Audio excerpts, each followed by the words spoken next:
کہ شکاریوں والا لباس پہنے. یہ کرتا شکار ہے بنتا سادھو ہے. کرتا شکار ہے کپڑے گہروے پہنتا ہے. بتاتا ہے کہ میں فقیر ہوں, جان جانوروں کی لیتا ہے. یہی ہم بھی حکومت سے مطالبہ کرتے ہیں. یہ قادیانی کافر ہیں اور ان کو کافر والا لباس پہنایا جائے, ان کے سروں سے امامے اتارے جائیں, ان کی داڑیاں مونڈی جائیں, ان کے تن سے اسلامی لباس اتارا جائے, ان کے گھروں سے قرآن پاک کو محفوظ کیا جائے, ان کے گھروں سے اس حدیث کی کتابوں کو محفوظ کیا جائے, ان کے گھروں سے اسلامی لٹریچر محفوظ کیا جائے, اور ان کے تمام معبد خانے, کنجر خانے جو ان کے عبادت خانے ہیں, انہیں مسجد زرار قرار دے کر محمد عربی صلی اللہ علیہ وسلم کی سنت کو زندہ کیا جائے.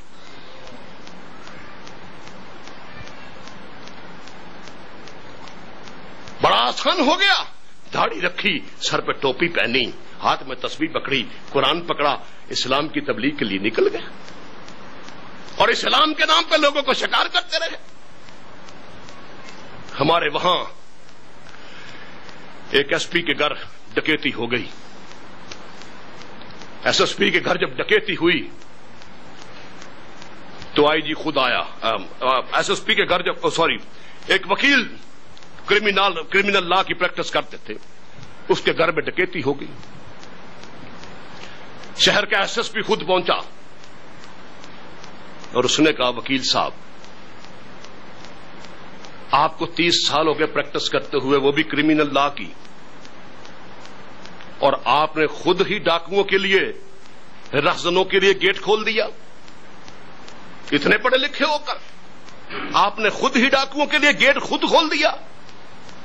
وکیل صاحب نے گردن جھکا کے کہا, انتہائی شرمندگی سے کہا, ہاں اس لیے کہ ڈاکو پولیس کی وردی میں آئے تھے. مسلمانوں, ہم بھی یہی رونا روتے ہیں کہ یہ سارے کے سارے ڈاکو پولیس کی وردی کے اندر ہیں, یہ مسلمان کی وردی کے اندر ہیں. ان کی وردیاں ہمیں اتارنی ہوں گی. آپ دیکھیں کوئی ہندو مسلمان جیسا لباس نہیں پہنتا. لباس سے پتہ چلتا ہے, اس کی وضاحت سے پتہ چلتا ہندو ہے. کوئی سکھ مسلمانوں والا لباس نہیں پہنتا, کوئی بدھسٹ نہیں پہنتا, ہماری تہذیب کو اختیار نہیں کرتا, کوئی پارسی نہیں کرتا. صرف ان کو بنایا گیا ہے کہ تم جاسوس بن کے کام کرو. فرانس کے نیپولین بوناپارٹ نے کہا تھا کہ اپنی فوج کا ایک جاسوس دشمن کی 1 لاکھ فوج پہ بھاری ہوتا ہے. کیونکہ لڑائی کا دار و مدار انٹیلیجنس پہ ہوتا ہے. حضور سرور کونین صلی اللہ علیہ وسلم نے حضور صلی اللہ علیہ وسلم نے انٹیلیجنس کے محکمے کو سب سے زیادہ مضبوط کیا.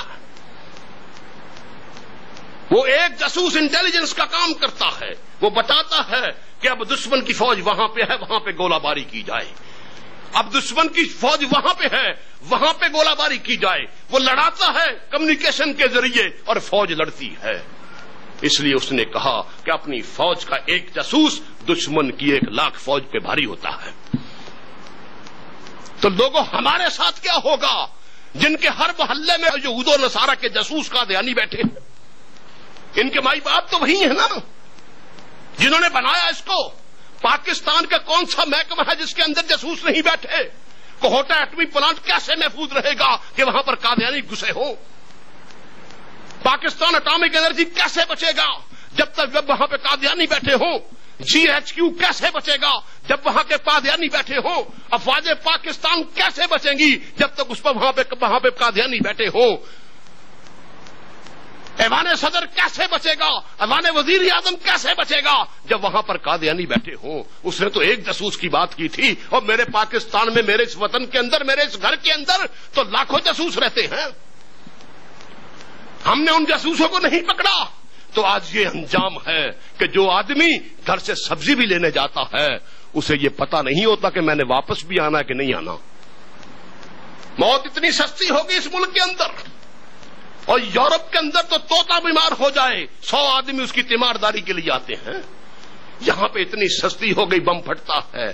کوئی گھر سے کسی کام کے لیے آیا ہے, کوئی کسی کام کے لیے آیا, 40-50 وہیں پہ مر جاتے ہیں, اور 60-70 ایسے زخمی ہوتے ہیں کہ وہ ساری زندگی کسی کام کے نہیں رہتے. اس لیے کہ اللہ نے, ہم نے کس لیے کہ ہم نے رسول اللہ کے دشمنوں کو نہ پکڑا، محاسبہ نہ کیا. آج ہمارا وہی جرم، اسی جرم نے ہمیں عدم تحفظ کا شکار کر دیا ہے.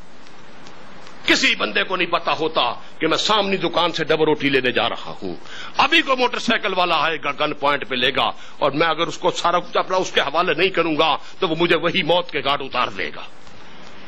یہ بے سکونی اس لیے آئی. یاد رکھو ایک ہی گراف چلے گا.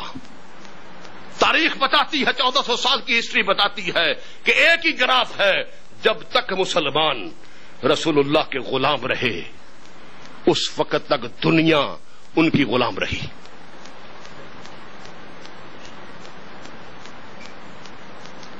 جب تک وہ ناموس رسالت پہ پہرا دیتے رہے، اللہ کے رسول کی عزت و آبرو کی حفاظت کرتے رہے، اللہ پاک ان کی عزت و آبرو کی حفاظت کرتا رہا.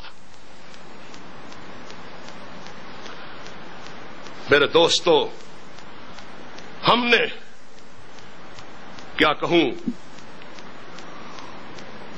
کیا میں پاکستان سے تھوڑے عرصے بعد کی بات ہے، موچی دروازہ لاہور میں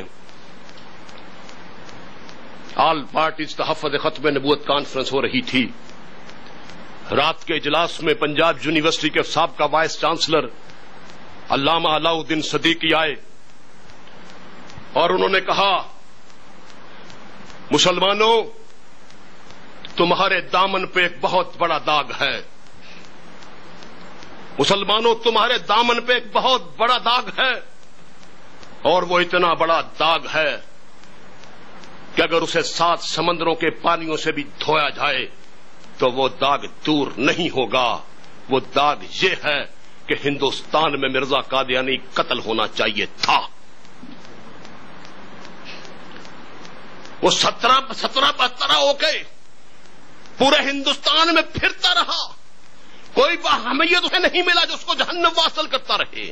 وہ کہتا رہا، ویسے وہ یہ نہیں کہتا تھا کہ نبی اور رسول ہوں، وہ کہتا تھا میں محمد الرسول اللہ ہوں اور ان سے بہتر ہوں. دوستو، ہم نے اس نبی سے بے وفائی کی، ہم نے اس نبی سے جفا کی جس نے اپنے سارے آنسو ہمارے لیے بہا دیے، جو سجدوں میں گر کے ہماری مغفرت کے لیے ہمارے غم میں روتا رہا. حضور سے ان کی محبت کا تو یہ علم ہے. حضور صلوات و سلام نے فرمایا، میرے امتیو صبح اٹھو تو جوتا پہننے سے پہلے جوتے کو جھاڑ لیا کرو، کہیں ایسا نہ ہو کہ جوتے کے اندر کوئی کیڑا چھپا ہو، وہ کیڑا تمہیں کاٹ لے. جب کیڑا تمہیں کاٹے گا تو تمہیں تکلیف ہوگی، اور جب تمہیں تکلیف ہوگی تو پھر محمد کو تکلیف ہوگی. ہم نے اس با وفا نبی کے ساتھ بے وفائی کی جس نے کہا، میرے امتیو رات کو سونے لگو تو گھر کا چراغ بجھا دیا کرو، کیسے کہیں ایسا نہ ہو کوئی کیڑا، کوئی پتنگا، کوئی جانور تمہارے چراغ کے ساتھ ٹکرائے، چراغ الٹ جائے، زمین پہ گر جائے، تمہارے گھر کو آگ لگ جائے. جب تمہارے گھر کو آگ لگے گی تو تمہیں تکلیف ہوگی، جب تمہیں تکلیف ہوگی تو پھر محمد کو تکلیف ہوگی. ان کی محبت کا تو یہ معیار. فرمایا، میری امتیو بغیر منڈیر کی چھت پہ کبھی نہ سونا، کہیں ایسا نہ ہو کہ نیند کا عالم ہو اور تم چلتے چلتے نیچے گر جاؤ. جب تم نیچے گرو گے تمہیں چوٹ لگے گی، جب تمہیں چوٹ لگے گی تو پھر محمد کو چوٹ لگے گی. ان کی محبت کا تو یہ معیار کہ سرور کو نہ جب جنتیوں کو جنت میں بھیج دیا جائے گا، جہنمیوں کو جہنم میں بھیج دیا جائے گا، تو وہ جہنمی جو والدین کی نافرمانی کی وجہ سے جہنم میں جائیں گے، حضور صلوات و سلام ان کے والدین کے پاس جائیں گے کہ میں محمد ان کی طرف سے سفارش لے کے تمہارے پاس آیا ہوں، میرے لیے ان کو معاف کر دو. معافی دلوائیں گے اور انہیں جہنم سے نکال کے جنت میں لے آئیں گے. ان کی محبت کا تو یہ معیار، اور اپنی محبت کا معیار بھی تو دیکھو دوستو. صحابہ نے پوچھا یا رسول اللہ صلی اللہ علیہ وسلم جب حشر کا میدان ہوگا، سوا نیزے پہ سورج ہوگا، تانبے کی طرح تپتی ہوئی زمین ہوگی، ہر شخص وہاں پہ نفسی نفسی پکار رہا ہوگا، ہر نبی بھی وہاں پر ہر نبی بھی وہاں پر نفسی نفسی کہہ رہا ہوگا.